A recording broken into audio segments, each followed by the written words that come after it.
Nilqgħu l-udjenza tal-Facebook, tal-YouTube u tat-televiżjoni magħna għal dan il-messaġġ naqra uniku, naqra differenti minn tas-soltu llum.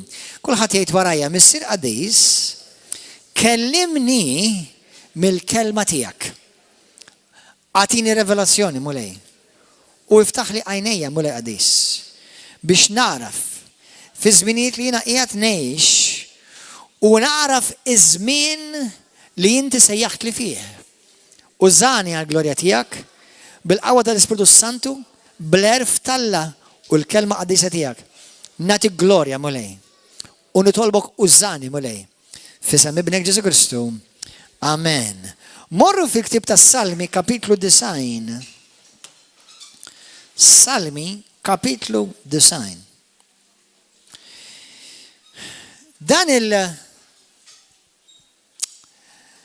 Dawn il-ġimgħa, din il-ġimgħa kelli ħafna riflessjonijiet. Infatti, għamilt il-jieli laqqas nista' norqod sew.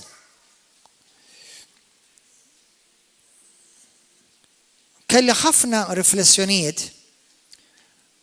u għamilt lej minnhom imqajjem nitlob għal-familti, għall-uliedi, għall-knisja, għalikom, nitlob għal-Malta, nitlob għal-ħafna minnkom li nafkom li l-muleba deġib bisimkom, bwiċkom, qoddimi, nitlob għal-familji kollha ta' River of Love, nitlob għal-pajjiżna, għażminijiet li qed ngħixu fihom. U dan mhux messaġġ ta' żminijiet, tal-aħħar żminijiet, dan huwa messaġġ għaż-żminijiet kollha. Fis-Salmi kapitlu 9,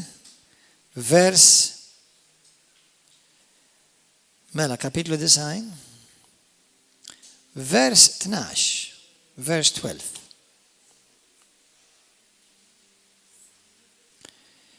Jgħidlek. Għallimna noddu jiem ħajjitna. Għallimna noddu jiem ħajjitna. Sabiex aħna nimxu bil-għaqal,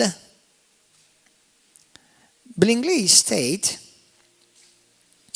teach us to number our days, that we may gain a heart of wisdom.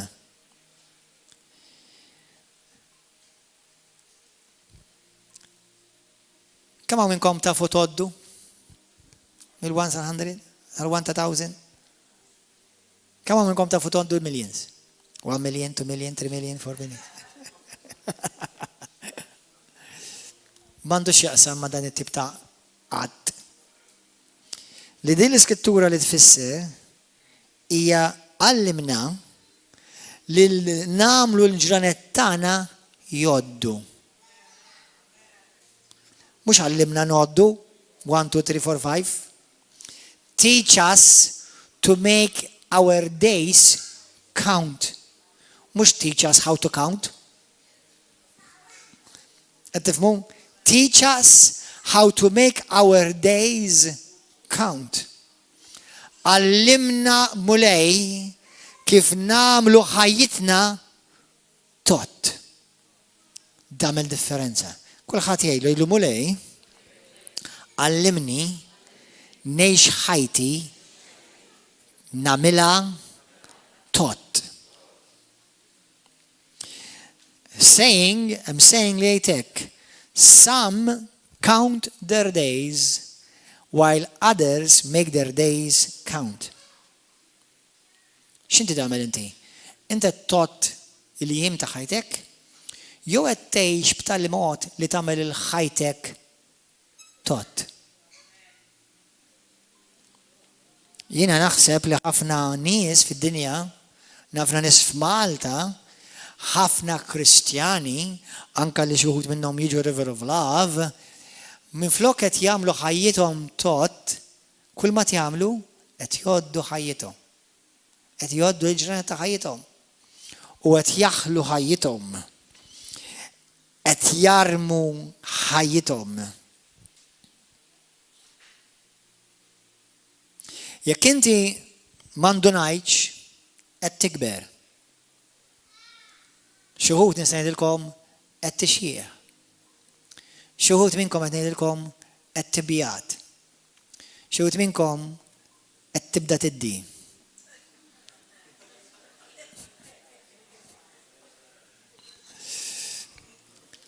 Għaw min minnkom qed jikber iktar. Għaw min minnkom qed jikber b'mod ta' size iktar. Għaw min minnkom qed jikber jirqa' iktar. Għaw min minnkom qed jikbru iktar sinjuri fil-finanzi. Għaw minnkom qed tikbru iktar fil-faqar.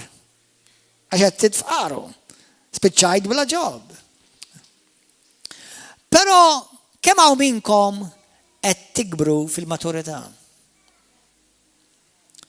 You see, everyone, sakemm ma tmutx ovvjament, għax ġimgħa mbagħad ma tibqax tot tal-min imut, we all grow older, but we don't all grow wiser.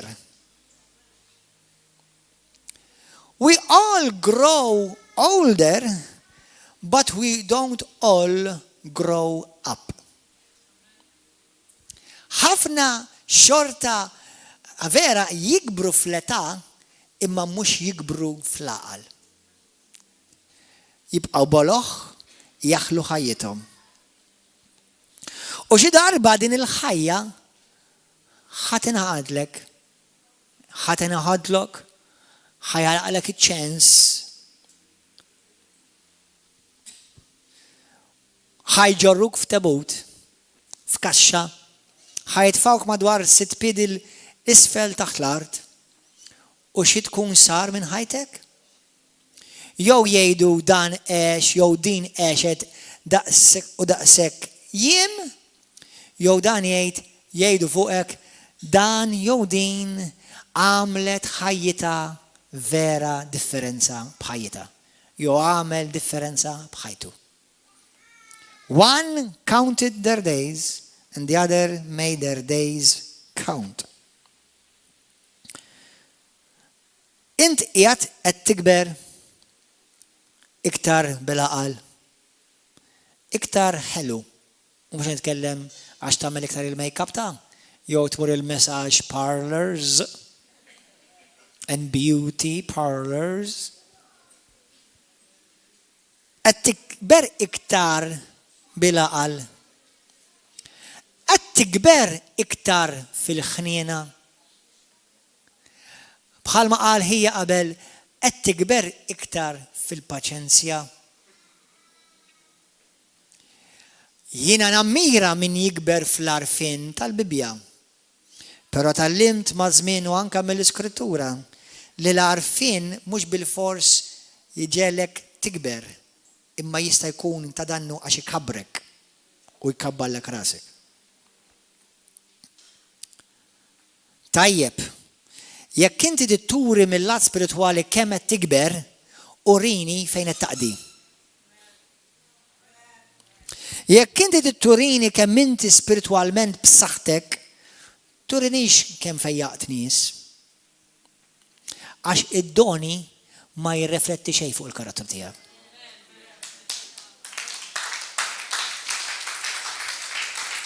U jalla kollha kemm intkom tfejqu ruxmata nies. Ara ma tmux taħseb li qed nipprova nġib fix-xejn id-doni. Far from it. Sempliċement li qed ngħid li d-doni ma jurux jew jirriflettux li jien kbirt. Li nipprofetizza ma jirriflettux li jien kbirt.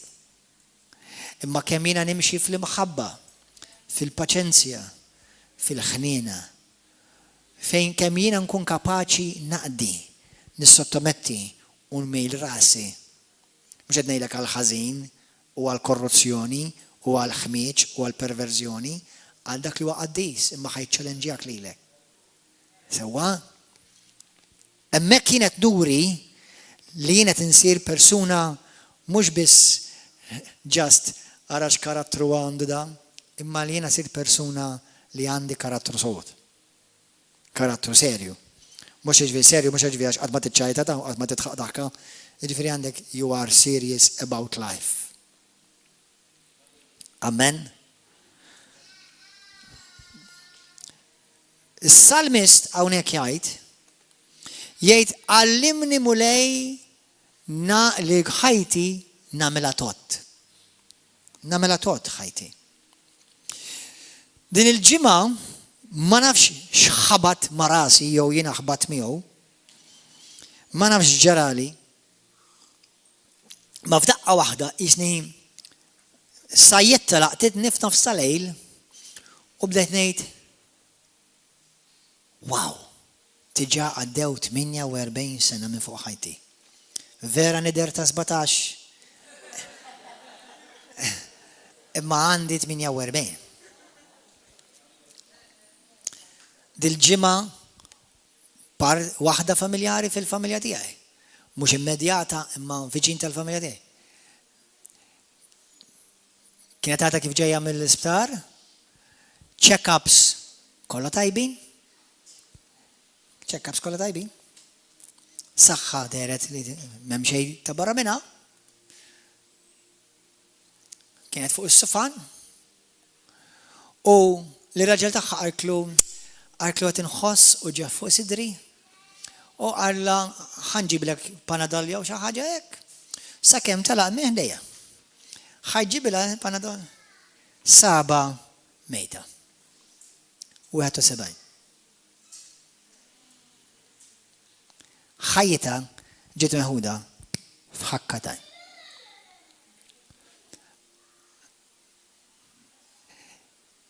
Bdejt ngħid kull meta jmut xi ħadd nirrifletti nibda ngħid xi darba dak ħadd tkun int.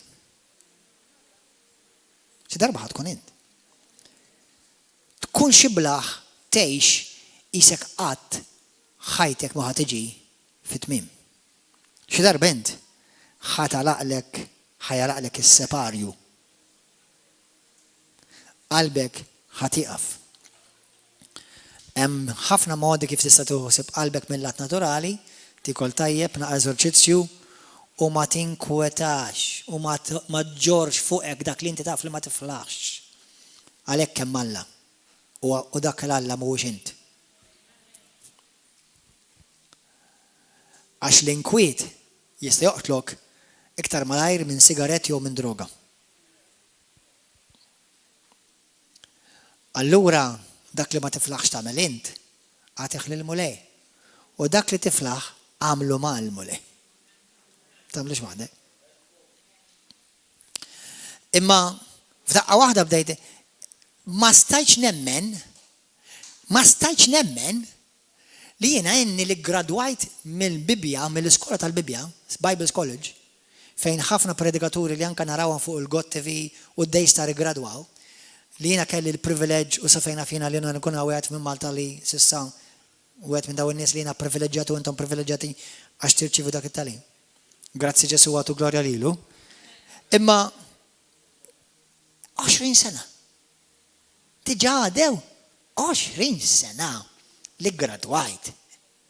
Lord, titejnikom xi ġara li kont minn duf sodda. U ma stajx nemmen. Bejt imma sena ftit żgur qed not ħażina x'ina m'iniex tajjeb fil-mezz. Ngħid le ma sax nemmen ta' ma sax kon le kif jista' jkun. 2001. Fit-2001 jien iggradwajt. Kif jista' jkun? Għad 20 sena diġà. Niftakarni qis nis-sena l-għaddiet mort tal-graduation, kanna graduation lussu, kien hemm arena bħal isu il-Wembley Arena mimlija nies ġewwa l-graduation, kien hemm mommi u missieri ġewwa li għall-graduation. Kif jista' jkun 20 sena diġà gradwajt? I could not believe it li 20 sena għaddew minn fuq ħajti qishom 20 ġurnata. Ma stax nemmen. Bdejt nara l-ulidi, bdejt inħares l-ulidi. Dat tarbija li jiena ftit ilu minn għalija ftit jimilu bidditlu n-nebi ftit jimin ilu ħala 10 snin issa, ftit jim oħra. 10 snin. 10 snin. Kif jista' jkun? Diġà 10 snin. U l-ieħor 9. Bdejt inħares u nirrifletti Daw l-aħwa li jiena gradwajt magħhom il-Bible College hemm minnhom mietu. Hemm minnhom li ssaparaw. Hemm waħda ħabiba tiegħi kienet vera għada, mara tal-mulej. Kon niftakara tibda toħroġ ma' dan il-ġuvni, ħabib tagħna kien fil-istess klassi. Sparixxa da raġel. Raġel talla, sparixxa. X'ġara? What happened? Kif U bdejt inħossni deluż. Ġieli xi darba qomtu ħossejtek deluż. Fejn marret il-ħajja? Issa jkun ma jien għandi 48. Għaw minnkom 58. Għaw minnkom 68. Għaw minnkom 78. Għaw minnkom, ma nafx minn iktar minn għandu minn innar 80. Għaw minn iktar minn għandu 80. Minn għandu 80. Għaw xaħat għandu 80. Għandek 80 inta lajbierek? Isa, praise the Lord. 80. Praise God, ġbin. Prosit. Well done. Gloria mole. 80. Issa, aħna ġeneralment nejdu ta' 80 mela diri isqa aktar viċin lejn l-eternità. Mux bil-fors, għaw ikun zaħir, għaw min jasal l-eternità qabila. Għattifmu? Eżat, għattej li xaħat li waqa ta' 20 sena. U miet. Kem nisimaw accidents madwarna? Miet bil-motur, f'ħakkatajn. Nibda nejt imma da kellu ħin jindem. Da kellu ħin jsejjaħ il-mulej. Aħwa, taffej waqa jekk ma jkollux il-mulej. Fl-abbissi tal-infern, għall-eternità. Not għal just a few ftit jiem jew ftit ġimgħat, għall-eternità. Inti taf li xi darba jew ħataqa l-infern. Jew ħatpati l-ġenna. U d-deċiżjoni titabela qabel mhux kif tmut. Qed taħli ħajtek. Living the life, as they call it, the life on the edge.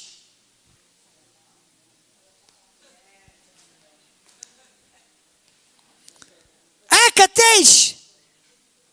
Is that how you're making your life count? Ekk tagħmel ħajtek tot.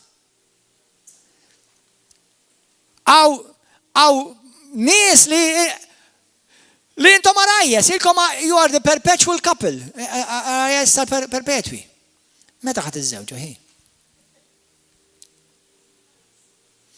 Ilek tiġi l-fellowship is-snin, għadek qatt ma tammit. Meta ħat itammet ħi? Why are you putting question marks on eternal statements? Hallelujah!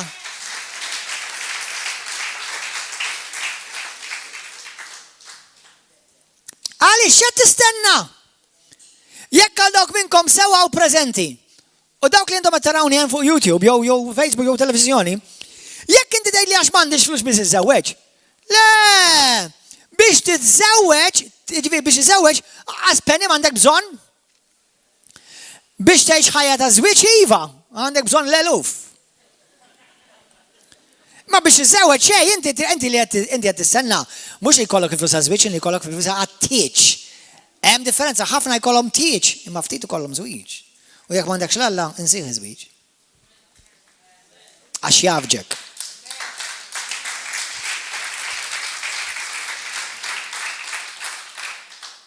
Hello!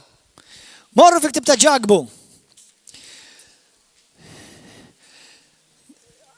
Dil-ġimgħa intqajt ma' xi ħadd. U qal li għandi membru fil-familja tiegħi ta' attakk f'qalbu. Kien qed imut. Għamlulu operazzjoni. Il-mulej kelmu bħolma profetika. Lil-wieħed mill-membri tal-familja tiegħu kelmu lil-mulej kelmu. U qallu fil-ħolma rajtek. Ftit snin ilu. Rajtek qed tibni binja għolja. Tibni binja għolja.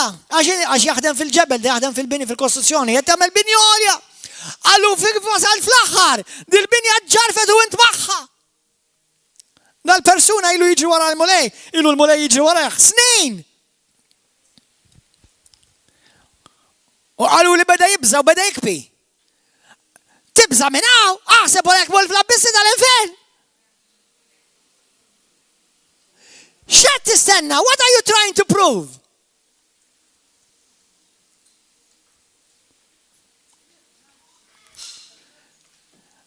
10 snin ilu kważi missieri ħallinna. Missieri 10 snin ilu. Ringrazzja Alla missieri kien tal-mulej. Kien ippreparat. Ġimgħa qabel għetlu isminti għaw les biex tmur. Il-missieri għetlu inti għaw les biex tmur dim il-mulej. Għalliva. Għetlu żgur, għalliva.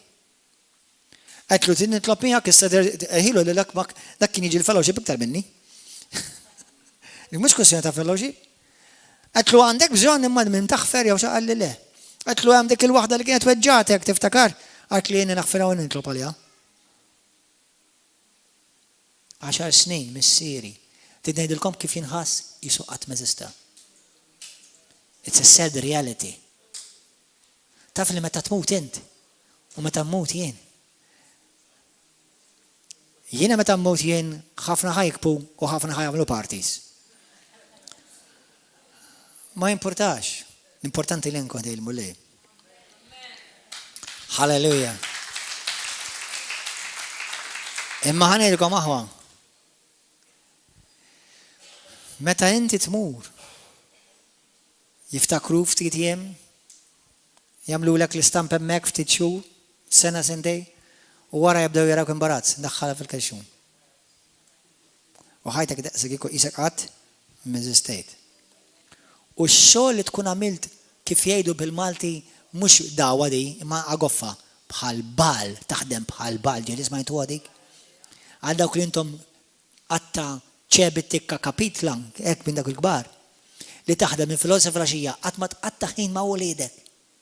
Ħatħares lura u ma għandek xejn. Xejn.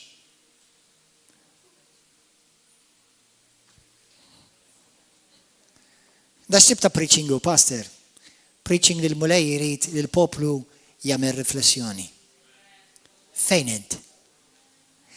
Dejt naħseb jiena u l-mara inna miż-żewġin fit-2006, kważi 15 sena. Tiġà għaddew 15 sena minn fuq miż-żewweġ. Jesus. Hawn minnkom ħafna iktar. Hawn minnkom iktar minn hekk is-separati. Issa mhux qed ngħidilkom għandek raġun ma kellix irrelevanti. Kemm għaddejna minn sitwazzjonijiet, kemm għaddejna minn challenges bħala koppja, bħala familja, bħala miż-żewġin raġel u mara. U bdejt ngħid kemm ħlejna ħin nargumentaw fuq iċ-ċuċċati. Taf li inti l-ġlied li jkollok mal-mara tiegħek jew il-mara raġel tiegħek huma l-maġġoranza fuq ċuċċati. Taf x'inti tagħmel? Qed tpaxxi lid-demonju. Qed taħli ħinek. Instead of making your days count, you are making Satan count your days. Meta inti kollok argument ma' ħuk jew ma' oħtok u isu għad id-dinja u tkun xi ċuċċata. Għax ma ħares lejja. Għax ma ħallix bejdi. Tix noħodlok saqajja wkoll.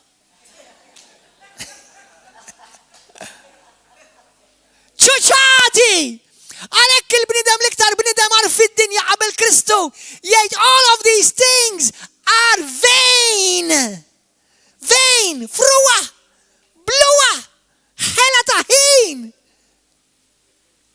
Għal dawk li intom imsiken targumentaw fuq il-politika. Issa jaqbes għalik tala tmur qudiem il-ġudizzju tal-Alla. Tiġġieldu mal-aħwa fuq il-politiku. Il-politika taqbes għal dak u taqbes għal dik u dak. Bluwa! Ġen! X'qed tinvesti? Qed taħli ħinek. Qed taħli ħimek. Meta tasal l-elezzjoni għamel id-dmir tiegħek ħadd ċittadini vota u that's it. Il-pija, id-dedika ħajtek għal-mulej, ġa kida ma jbis għal-mulej jibqalek.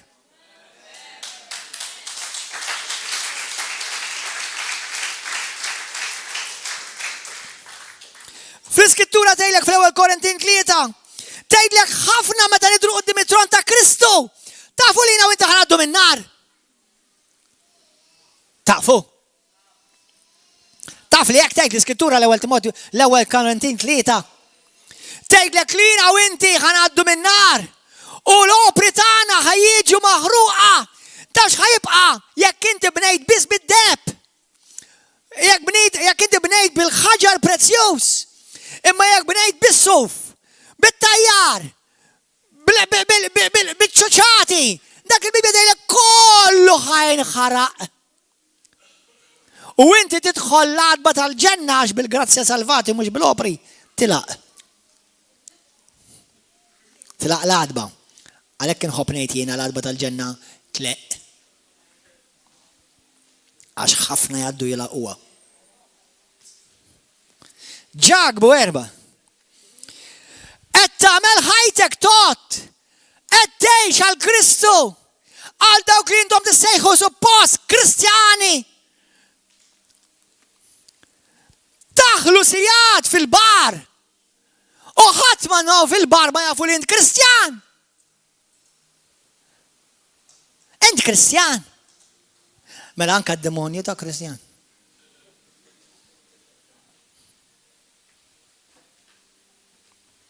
Jew tqattaw ħin fil-futbol. Aw min għandu Alla jismu futbol. Inħobbu l-futbol, jien partikolari ma le. Għandi hobbies oħrajn, nħobb nara l-films, it-teatrin, nara daw il-shows, daw jgħġbuni. Imma mingħajrhom ngħix. Not one problem. Alla jridni nieħu pjaċir fil-ħajja u żgur. Ma mhux naħli ħini f'daw iċ-ċoċċati. Mela le jekk inti titmur tara play mur. Tmux tara by the way xi pantomina ta' tqażżek id-dardek bil-kliem maħmuġ u doppju sens. L-ebda waħda minnhom! Ibbenjajtom jiena niddikjara uffiċjalment quddiem Malta Għawdex. Nibbenja l-pantomini huma pastażati perversi doppju sens u mhumiex tajjeb għall-familja u għall-uliedek. U jekk inti tisseħħ Kristjana ma tmux titfes dik l-adba. U ma tmux ittihom penny. Jekk tittara pantomina, iftaħ it-televiżjoni u stazzjonijiet Maltin u pantomina kuljum tara. Halleluja. Grazzi Ġesu. Il-mulejtlu, please, kellem inti minn fommi. Għax dan mhux it-tip ta' messaġġ li nagħti jiena ġeneralment. Mhux għax għandi problema nagħtih, għax laqqas xejn għandi problema nagħtih. Imma m'iniex dan it-tip ta' stil ta' preaching. This is a wake-up call. This is a wake-up call. Għal dawk li intom tinvestu, għal dawk li intom xogħol tiġettilkom, ħadem, mela l-Bibja tgħidlek, għandek taħdem u l-Bibja tgħidlek ma jaħdemx, laqqas għandu dritt jiekol. Imma taħdem ma jfissirx li inti ssir qar mill-kelb u taħdem minn filgħodu flaxija ħin mal-mara ma tqattax, it-tfal tiegħek tejjem darhom reqdin fis-sodda, dak x'tib ta' ħajja tgħix. U mbagħad it-tfal għandhom il-problemi, mhux bil-forsa hekk il-missier qatt ma kien preżenti.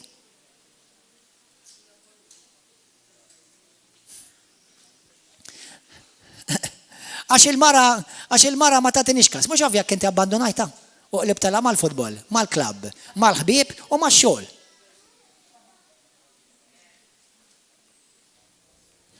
This is part of marriage counseling. James kapitlu 4. Vers 13 morru hemm. Għaw xi ħadd qed jirċievi xi ħaġa lejla. Halleluja. Qed tagħmel ħajtek tot jew ġast sempliċiment qed tot il-jiem ta' ħajtek. Sakemm għax passer dal-waqt nasal għall-pensjoni u mbagħad sewwa. Mbagħad x'għata ma ħassir persuna ġast timla l-ispazju għax hawn fejn toqgħod. Ħafna nies il-ħajja tagħhom hekk. Jeżistu, jimlew spazju għax hawn fejn.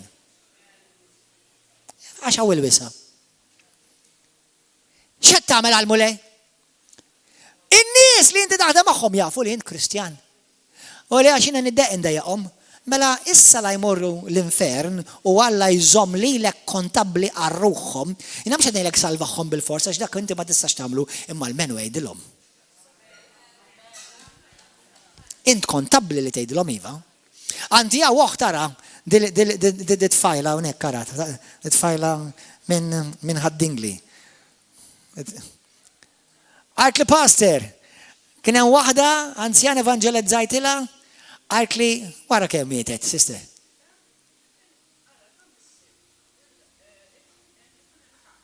Evangelizzajtilha, l-għada jew jumej wara mietet. Kien hemm xi oħra ikunu evangelizzajtilha u wara xi ġimgħa mietet. Qgħod attenta x'hekk tevanġelizzalek ħadmu d-dalwaq.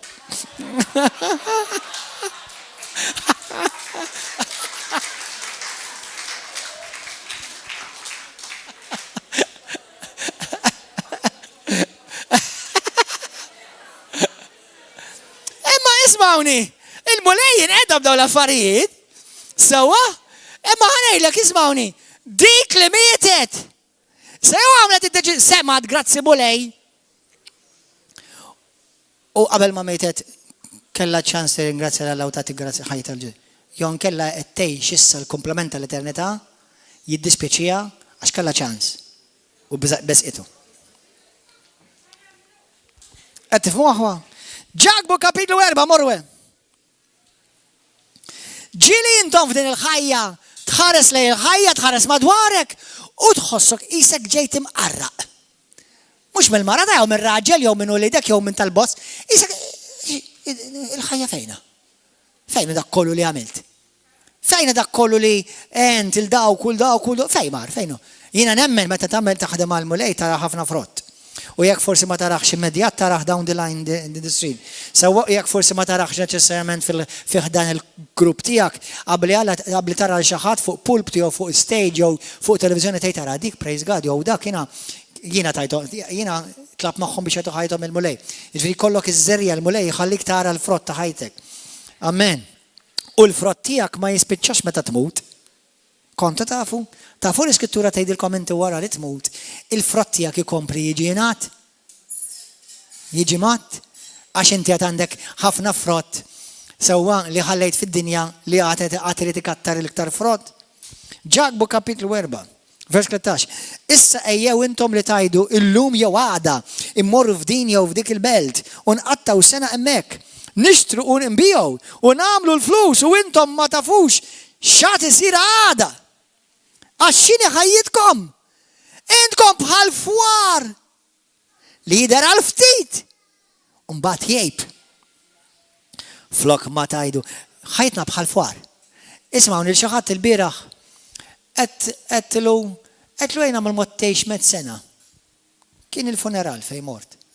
Il-funeral ma mortx ġewwa ta' mort ħdejk knisja fuq barra. Nitlob għalihom, nitlob għal dawk in-nies li hemm. Għetlu, għajna ma għottejx 100 sena. 100 sena divide by eternity kemm jiġi? 0. Jekk tgħix 120 sena u tiddividija ma l-eternità kemm jiġi? 0. Jekk tgħix 1000 sena bħal ħafna mill-patriarki qabel id-diluvju. Divide by eternity x'jiġi? 0. Mela il-ħin li għandek tgħix kemm tgħix. Ħajmel id-differenza l-eternità tiegħek. Don't mess this one up. Amen. Flok ma tgħidu jekk il-mulej irid ngħixu nagħmlu dan jew dak. Tiftaħru bil-fruwat tagħkom. Kull ftaħir bħal dan huwa ħażen jekk mela xi ħadd jara fit-tajjeb li għandu jagħmel. Taf x'inhu li għandek tagħmel int quddiem il-mulej? Taf x'għandek tagħmel bil-flus tiegħek?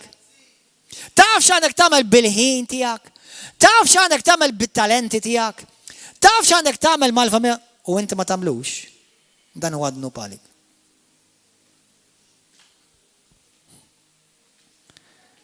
Il-ħajja tagħna hija bħal fwar aħwa. Halleluja. U aħna naħdmu. Taf l-iskrittura tgħidlek fil-ktieb ta' Efesin kapitlu 4. Le kapitlu 5, skużawni. Tgħidlek aħna d-dinja taħdem għall-flus. Aħna ma naħdmux għall-flus, aħna naħdmu biex naqilgħu il-flus mhux biss ikonna dak li għandna bżonn aħna, imma biex ngħinu dawk li huma fil-bżonn u biex ikompli jixxandar il-Vanġelu.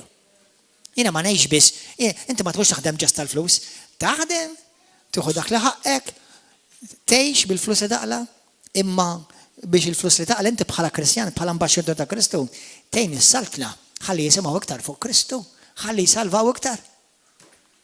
Jekk aħna għada pidada qed nemmnu lil mulej konna skola. Kemm hawn minnkom tixtiequ jkollkom skola? Taf x'ħaj jirrikjedi qalbi? Flus. U nemmen li l-Kristjani għandhom flus, imma qegħdin jinvestuhom il-flus f'affarijiet tas-saltna. Ovvjament min m'għandux, forsi ma jistax jagħti flus, jista' jiġi jiknes, inaddaf. Jagħmel xi ħaġa għall-mulej.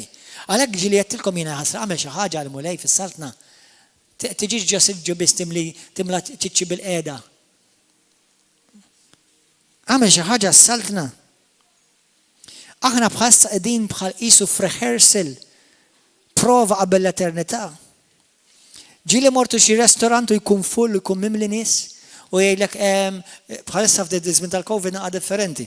Imma qabel kont imur restorant jekk huwa full ikollhom il-kamra ta' quddiem. U jgħidlek important poġġew tistenna hawnhekk. U inti toqgħod tistenna kemm hawn minnkom mortu hemmhekk ħriġtu u biddiltu biex tmorru hemmhekk fil-kamra ta' quddiem. Biex mur fil-kamra ta' quddiem tħriġ. Lejna mort biex imur niekol.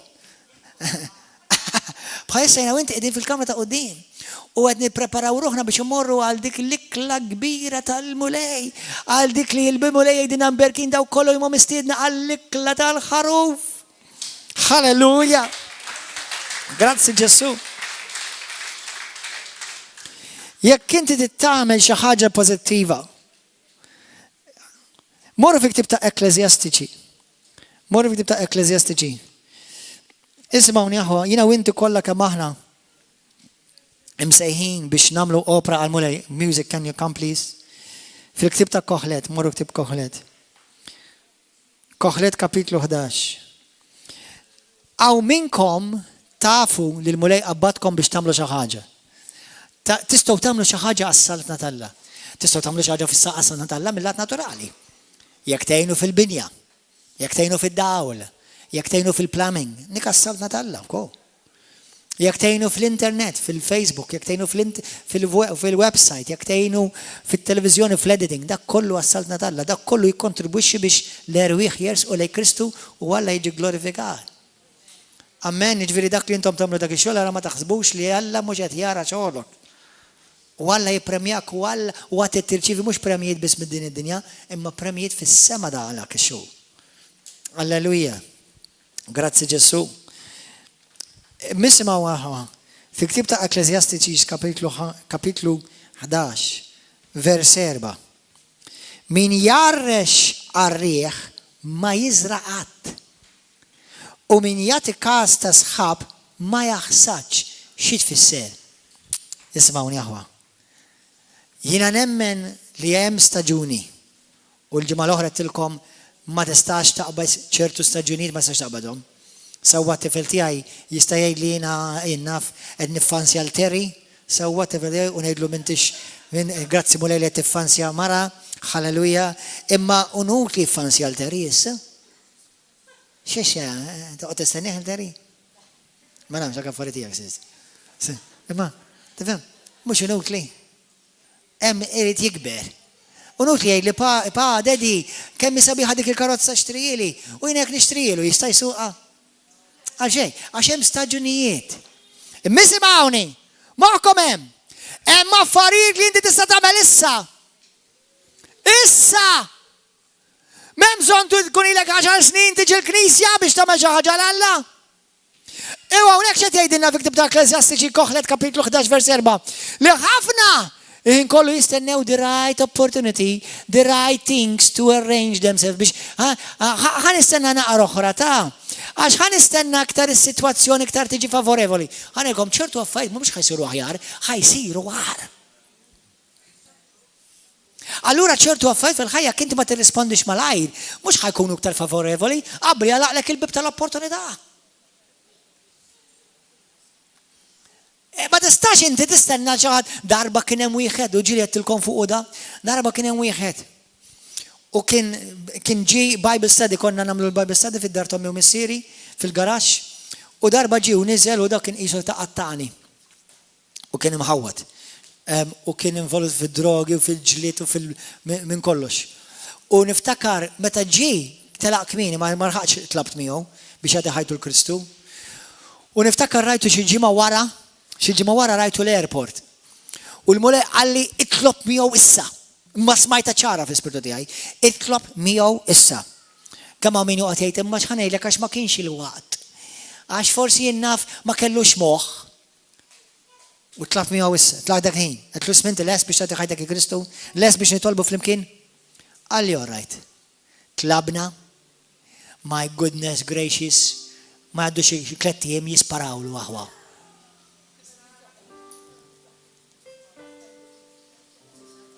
Mit. Kemm kellu 27 sena? Xi ħaġa jew 23 xi ħaġa. Kien għadu żgħir ħafna. Mhux tab xejn il-mulej għamilli itlob miegħu issa. Tgħidli għal isparawlu għax kien ftip ta' ċirku ta' nies. Dawk li intom ħlistu minn dak it-tip ta' ħajja irringrazzjaw l-Alla doppju. Halleluja. Halleluja. Grazie Ġesu. L-iskrittura tgħidilna fi ktieb ta' Efesin kapitlu 5. Tgħidilkom isma'wa, ħa nispiċċaw bdija ħwa. Mbagħad għandek Mark kapitlu 6 vers 27 u Luqa kapitlu 12 vers 25. Fejn Ġesu jgħid dal-kliem. X'jiswielu l-bniedem jekk jakkwista d-dinja? X'jiswielek jekk inti kollok ruxmata it-tri wara isma. Kien għandi it-tri wara isma, imma x'jiswew? Qudiem l-eternità x'jiswew? Meta jiena nkeċċil xi demonja minn xi ħadd ma nafx ngħidlu għax jiena dottorat u għandi l-masters u meta inti titlob għal xi ħadd fuq il-Mart ma jiswaw xejn dawn l-affarijiet. Mhux qed ngħidlek jekk ikollok l-opportunità ġibhom u studja. Toqgħodx taħseb li Ġesu dal-waqt ġej għax jekk ma jeġix bħal m'għamel ruxma ta' ċentenarja qabilna ħajkollok taħdem, ħajkollok tistudja, ħajkollok tilħaq, ħajkollok taħdem. U tibżax jekk tagħmlu għal mulej ħajkollok is-sodisfazzjon. Amen. Halleluja. Grazzi Ġesu. Imma fi ktieb ta' Efesin kapitlu 5 tieni tgħid dan il-kliem. Inħoss il-lejla l-mulej rrid ikellem il-poplu tiegħu bis-serjetà, mhux għax is-soltu le, imma xi kultant ikun hemm kelma li l-mulej irid jgħid ibni, żuna minn nofs ħankellem jmiena lejla. Xi kultant il-mulej juża l-pastor biex jitkellem u xi kultant il-mulej jaqbeż il-pastor u jitkellem. Efesin kapitlu 5 vers 16 isimgħuha. Halleluja. Isu sewwa kif iġġibu ruħkom mhux bħal nies bladen iżda nies orrif li tożżu żmien, tafu tożżu żmien, iż-żmien tagħmluh tuħdu ħsieb iż-żmien il-ġranet ta' ħajjitkom li huma l-jiem għalhekk tkunux bla għaqal, boloħ. Imma fitxu x'inhi r-rieda tal-mulej. Fitxu x'inhi r-rieda tal-mulej. U hawnhekk jgħidlek la tiskrux. Tgħixu x'ħajja bla rażan iżda mblew bil-Ispiritu Santu. Jiena ħanilkom aħwa fl-Iskrittura hemm post fejn Alla beda jgħod. Kemm minnkom tixtieq tara l-Alla jgħod? Ngħidilkom fejn? Fl-Atti tal-Apostli kapitlu 2. Tistgħu tmorru taqrawh kollu l-kapitlu. Il-Bibja tgħidlek u Alla beda jgħod kull wieħed li beda jiżdied fil-Knisja. God was adding to the church everyone that was saved. Let me tell you something. God loves counting when it comes to souls. Hallelujah, Alla jħobb jgħod meta jara nies deħlin fis-saltna. Ġieħor! Ġesu! Ġieħor! Anġli! Ġi grupp ieħor! Hemm grupp hemmhekk! River of Love Malta, ħalaxa, Tarxin! Arawhom qed jaħdmu għalija. Ġabu 5 oħra llum. Illum ġabu 10 oħra Alla tjoddhom. Alla tjott. Qed jgħod l-erwieħ li tiżidu fil-saltna. U qed jgħodlok ħajtek li qed tgħix għall-Kristu. Halleluja. Taħlix ħajtek aħwa. Taħlix ħajtek.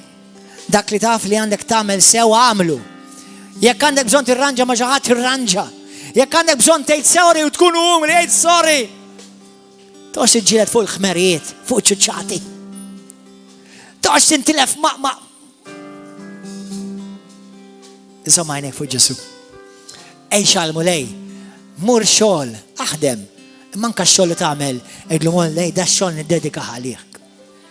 Da jekk ħankanta għalik. Jekk ħanaħdem fl-elettriku ħanaħdem għalik. Jekk ħanaħdem jinnaf fil-whatever għalik. Halleluja. Ejja nbaxxu rasna. Amen. Jekk lejl inti tgħidli pastor, qed nirrealizza lejla li jiena qed naħli ħajti, mhux qed nagħmel ħajti tot. Mhux qed nagħmel ħajti verament tot tassaltna l-eternità. Imma ġast qed neżisti. Mhux qed ngħix, neżisti. Qed nimla l-vojt għax hawn spazju u għax hawn fil-wisa. U lejla tgħidli pastor jiena rrid nibda nagħmel ħajti tot quddiem Alla. U għada ma tibdix tot. Sa' kem titwilet bil-ġdid. ħajtek għada laqas esisti qudiem Alla. Għax tibda tot ħajtek wan jibda il-ġurnata li titwilet bil-ġdid. Jekk inti għadek qatt ma twilet bil-ġdid u lejla tagħti ħajtek il-Ġesu Kristu għal idejk issa stess. Għaw xi ħadd illejla xi ħadd il-Ġesu. Għandna waħed, min iktar, grazzi Ġesu. Tnej, min iktar, halleluja. Min iktar tagħti ħajtek il-Ġesu. Tixtieq verament tibda tgħix għal mulej għolli jdejk hawn xi ħadd ieħor. Halleluja, grazzi mulej hawn iktar, grazzi mulej. Ejja nbaxxu rasna u tolbu warajja. Itlob wara, it-talba ħad tagħmel. Għamilha minn qalbek. Jalla ma tmux għada. Jalla ma tmux il-ġimgħa d-dieħla. Jalla l-mulej tik il-grazzja tgħix ħajja twila, imma mhux ħajja biss li timla għax għandek il-ħin, imma tgħixha l-Kristu. Poġġi jdek fuq qalbek dak kollu li ħad titolbu dit-talba. U għajd it-talba warajja minn qalbek jgħidlu Mr. Qadis. Halleluja. Grazzi Ġesu. Talli li qed issejjaħli u qed tallimni kif nagħmel ħajti tot. U ma naħlijiex u ma narmix iktar ħajti. Imma nagħmel ħajti tot qudiemek mulej. Dak li investi biss fl-eternità jgħod mulej. Il-pija kollu ħela ta' ħin. Għatini l-erf biex namel ħajti vera tot mulej qaddis qudiemek. U ma nibqax mulej biħsibiet f'affarijiet tal-fruat ta' din id-dinja. Imma dak li huwa qaddis u dak li huwa etern u dak li huwa prezzjuż qudiem għajnejk. Ma rridx biss nikber fl-età, imma rrid nikber fil-maturità. Ġesu, ejja f'ħajti. Poġġi fuq tron ta' ħajti. Salvani mulej. Aħfilli d-nubieti mulej. Għatini grazzja mulej li ngħix għalik b'qalbi kollha. Jiena nindem minn d-nubieti. Nindem kemm il-darba ħlejt ħajti. U millum il-qudiem irrid ngħix kull minuta, kull sija, kull jum għal Ġesu Kristu. Mulej qaddis grazzi tal-ismajtni. Illum jien salvat mhux bis-saħħa tiegħi, imma bil-grazzja tiegħek. Ġesu, jien smajt tal-kelma tiegħek. Eħlisni minn kull nazba tax-xitan. Kisser kull gidba tal-għadu minn ħsibijieti u millum il-qudiem. Għatini ħajja ġdida. Minn qalbi naħfer il-kull minn weġġani u mberikom. U nitolbok mulej biex anka tagħti lilhom il-grazzja li jindmu u jersqu lejk. Grazzi tal-ismajtni mulej. Illum jiena tiegħek, millum il-qudiem ħajti tibda tot u tagħmel sens u nagħmel ġid tas-saltna tiegħek. Mhux bis-saħħa tiegħi mulej, ma bis-saħħa tiegħek f'ħajti. Jien ta' Ġesu, ix-xitan tilifni, m'għandu l-ebda iktar jettu u seta fuq ħajti. Jien ta' Ġesu Kristu. Halleluja. Amen. Halleluja. Let's all sing. Let's sing this song, Emmanuel. Emmanuel. Emmanuel. Your name is called Emmanuel. God with us. God with us. Revealed in us. Revealed in His us. name is called His name is called Emmanuel. Come on, sing it again. Emmanuel. Emmanuel. Emmanuel. Emmanuel. Your name is called Your name is called Emmanuel. Emmanuel. God with us. God with us. Revealed in us. Revealed in us. His name is called His name is called Emmanuel. Jekk inti għandek bżonn il-fejqan il-lejla, jekk inti għandek bżonn il-mulej fejqek minn xi uġieħ f'ħajtek, jew f'ġismek jew xi mart, poġġi jdejk fejn għandek l-uġieħ jew il-mart issa stess. Even if you are on YouTube, are we still on YouTube, brothers and sisters? Yes? Jekk inti għadek hemmhekk fuq YouTube, Facebook qed issegwina, u għandek bżonn il-fejqan, ejdi talba warajja issa stess. Aba missier, jiena nemmen li fuq is-salib Ġesu ġar id-dubit kollha tiegħi u ġar fuq il-mart kollu tiegħi. U permezz tal-ġrieħi tiegħu jiena nfejjaq. Għalhekk nitolbok mulej fejjaqni u nirċievi bil-fid il-fejqan tiegħi issa stess. Illum ħajti hija tiegħek mulej u niddikjara bil-qawwa bl-awtorità ta' Ġesu Kristu li x-xitan m'għandu l-ebda dritt iktar fuq ħajti. Ġismi huwa ta' Ġesu. Ġismi huwa tempju tal-Ispiritu Santu. Nirċievi l-fejqan issa stess. Grazzi mulej, l-uġieħ jitlaq, il-marda titlaq, il-virus jitlaq, kull forma ta' problema f'ġismi titlaq f'isem Ġesu Kristu. U nirċievi l-fejqan tiegħek mulej. Irċievi l-fejqan. Irċievi l-fejqan. Irċievi Ġesu jfejqek. Ġesu jfejqek. Ġesu jfejqek. Halleluja. Grazzi mulej tal-fejqan tiegħek, ringrazzjaw il-mulej aħwa. Grazzi mulej qaddis. Hallelujah. Let's sing it once again. Emmanuel. Emmanuel. Emmanuel. Your name is called Emmanuel. God with us.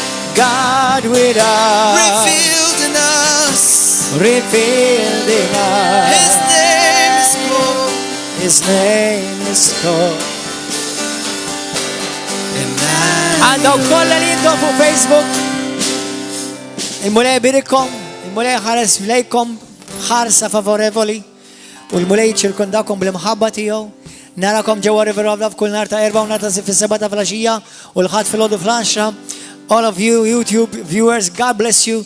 We see you here tomorrow morning at 10 or on Wednesday at 7 or Saturday at 7. God bless you. Hallelujah.